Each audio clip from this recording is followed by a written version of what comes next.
We're thought we'd first hear from each of our panelists, and then we'll have some discussion together. And I thank you so much, Roy. And Prima, let's hear it.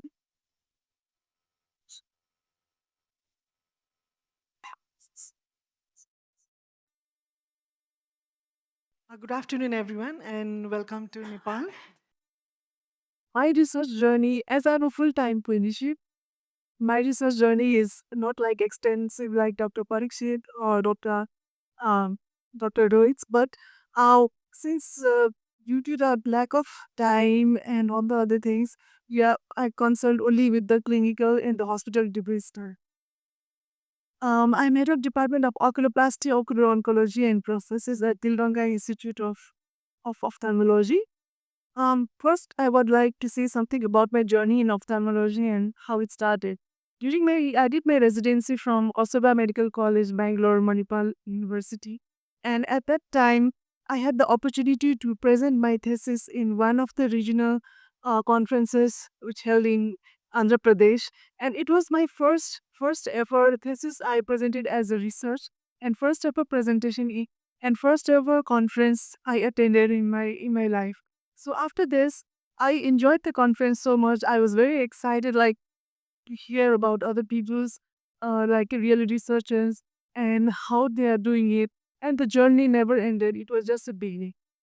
And I was not only about the research, I was also interested to make friends and then like travel and see places and making friends with not just friends, but I'm interested in knowing what other ophthalmologists, what other oculoplastic surgeon in the region or in the Western countries, how their life differs from mine, like what kind of work they are doing, what kind of patients they are seeing. So that also intrigued me, and then I that's why I was more for to go to and to go to the conference. I don't believe in just going there and attending. I believe in also sharing my whatever I have done, small things or big things. I would like to share and also learn from them. So that's also for that you need to do a research and have a paper. So that also I may sound different, but that also one of the source of inspiration to go into a research. So there are some of the conferences. So whenever I had a chance, I kept on doing the researches in spite of being a full time clinician.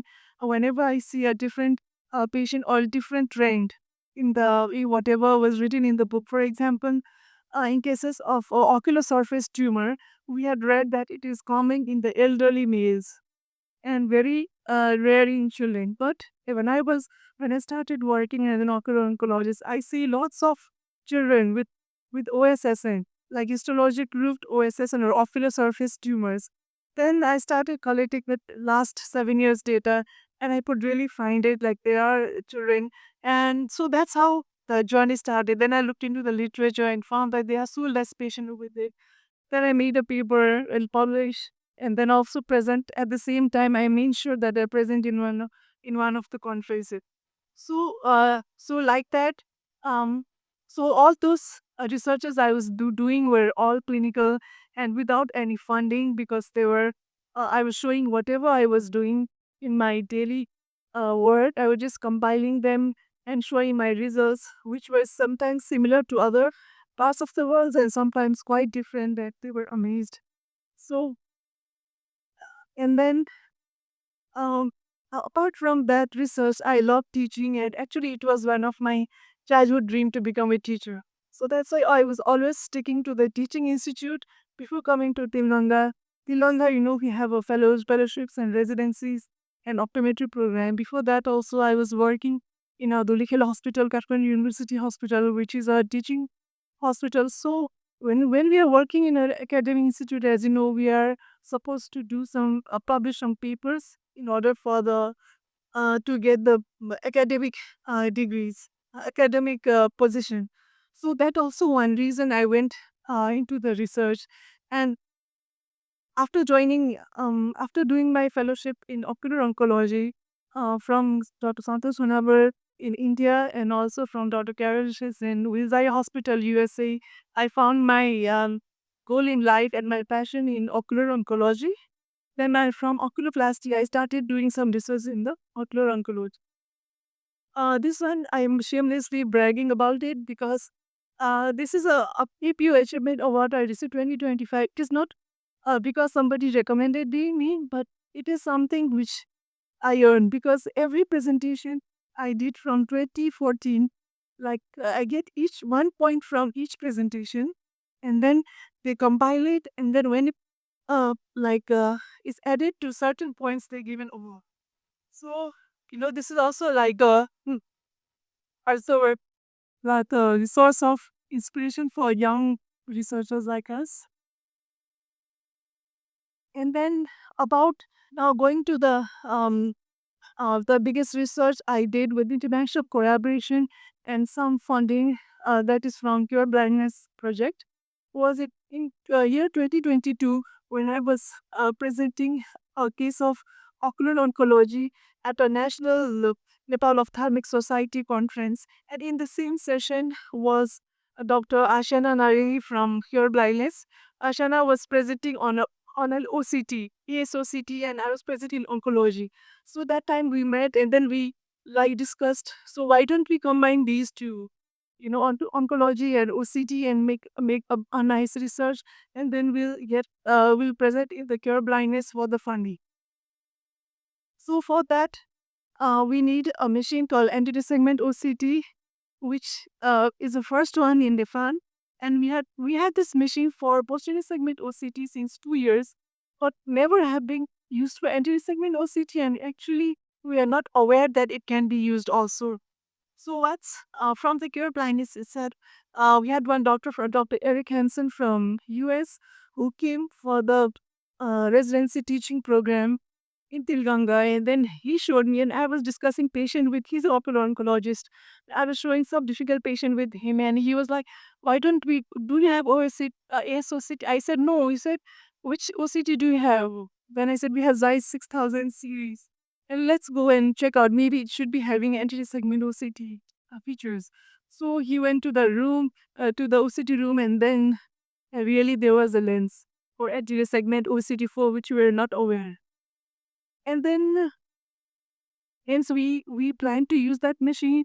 And then another challenge was, so one challenge is gone. Another challenge in our study, we are planning to do anterior segment photography also. And then anterior segment photography was like at that time broken at Telangana. And then it was not this still we had it recently, but during my project we used the smartphone to take the pictures just to make it happen because we don't want to hold the project, that is just because we don't have the photography. Then finally we had the topic of analysis of ocular surface tumors using SD anterior segment OCT, and it is being fully funded by Cure Blindness project. And then also once it is the first project with international collaboration also, because we have seen Dr. Eric from US for to help us with the reading, because it was the first one in Nepal and I was also not familiar. Then we brought in Dr. Karen Shis from Vizag Hospital as one of the co-authors for the review. And I'm very thankful to Cure Blindness project for financially supporting this research, and the money was used to do the OCT free of cost for the patients, as well as to disseminate the information by helping me to visit the conferences and present there. And then part of the fund will be used for publication, which will be done in 2025. So the study was completed in 2024 and 2025. We are publishing 2 papers from the article, and then the paper was also presented in the SART Academy of Ophthalmology conference in Bhutan, and then APEO, Asia Pacific Academy of Ophthalmology in Delhi, as well as Asia Pacific Oculoplasty conference in Korea. And there was, of course, it was not easy because I don't have a formal training in research apart from like during MBBS and MD. So it was very difficult for me. Also, the time constraint was there. Um, So some of the unexpected hurdles that I came across were I came to know that the research is since it is internationally funded, it cannot be approved by IRC or field longer. So I had to go to the Nepal Health Research Council, which is a government body, and it took me around 6 months. So the research certificate was 6 months. And and then another was like this machine I already told you, I used a smartphone and made it happen. And the picture they were like thankfully of good quality, and the journals they are accepting it. So and also doing the statistical analysis since I don't have a formal training and I don't have any research assistance. So I was on my own, but my research department colleagues, Mr. Manish was here, and then Mr. Mohammed was also here. They helped a lot in writing a proposal, statistical analysis, and also like helping out with the formation of the paper. And the lessons I learned, the new things I did were both the international and national collaboration, which was very exciting, though it was difficult but exciting. And then we also established that anti-segment OCT is a good diagnostic tool for the evaluation of anti-segment for the OSSN, like this research. And in Tilonga, we are doing it regularly for all the patients. And then we encourage, we even get patients from other hospital to get the ASLCT. So it was a good learning and experience. So thank you so much. Thank you, Tab Linus, and thank you, Tilan.